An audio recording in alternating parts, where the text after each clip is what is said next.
Subscribe YouTube channel and click bell icon. Thanks you. Rouhani warns Trump not to threaten the Iranian nation, tweets about airliner downed in 1988. Iran's supreme leader Ayatollah Ali Khamenei wept in grief with hundreds of thousands of mourners thronging Tehran's streets on Monday for the funeral of military commander Qassem Soleimani, killed by a U.S. drone on U.S. President Donald Trump's orders. The coffins of General Qassem Soleimani and Iraqi militia leader Abu Mahdi al-Muhandis, who also died in Friday's attack in Baghdad, were draped in their national flags and passed from hand to hand over the heads of mourners in central Tehran. Responding to Trump's threats to hit 52 Iranian sites if Tehran retaliates for the drone strike, Iran's President Hassan Rouhani pointedly wrote on Twitter, "Never threaten the Iranian nation." And Soleimani's successor vowed to expel U.S. forces from the Middle East in revenge. Khamenei, 80, led prayers at the funeral, pausing as his voice cracked with emotion. Soleimani, 62, was a national hero in Iran, even to many who do not consider themselves supporters of Iran's clerical rulers. Aerial footage showed people, many clad in black, packing thoroughfares and side streets in the Iranian capital, chanting, "Death to America."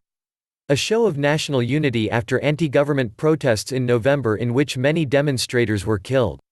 The crowd, which state media said numbered in the millions, recalled the masses of people that gathered in 1989 for the funeral of the Islamic Republic's founder, Ayatollah Ruhollah Khomeini.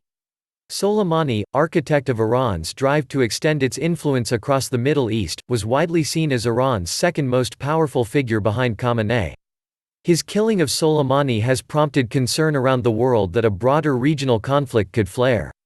Trump on Saturday vowed to strike 52 Iranian targets, including cultural sites, if Iran retaliates with attacks on Americans or U.S. assets, and stood by his threat on Sunday, though American officials sought to downplay his reference to cultural targets.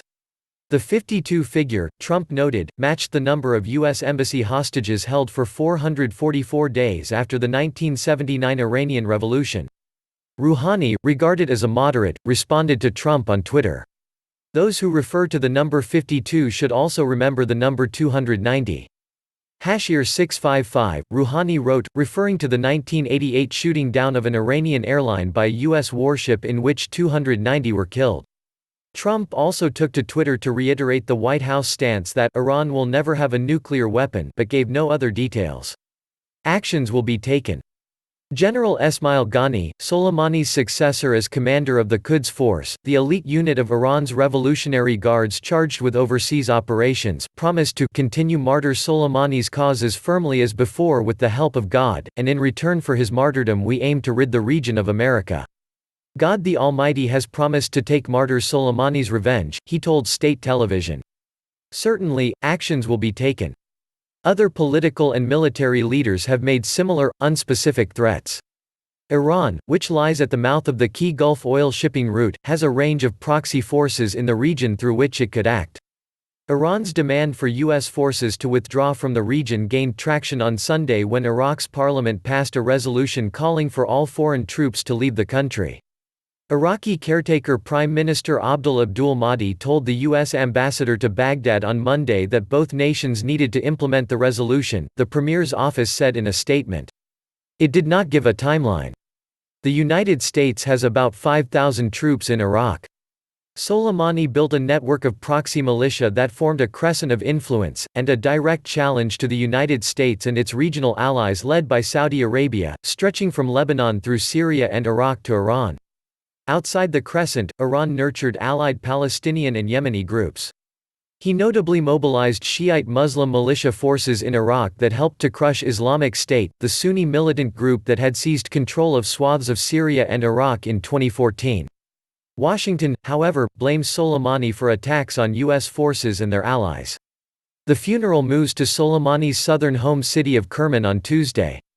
Zainab Soleimani, his daughter, told mourners in Tehran that the United States would face a dark day for her father's death, adding, "Crazy Trump, don't think that everything is over with my father's martyrdom.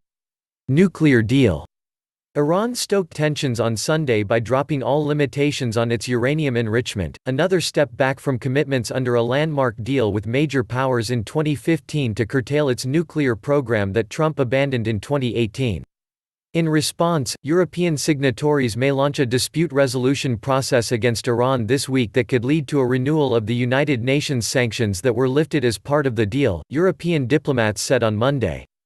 Diplomats said France, Britain and Germany could make a decision ahead of an EU foreign ministers meeting on Friday that would assess whether there were any ways to salvage the deal. After quitting the deal, the United States imposed new sanctions on Iran, saying it wanted to halt Iranian oil exports, the main source of government revenues.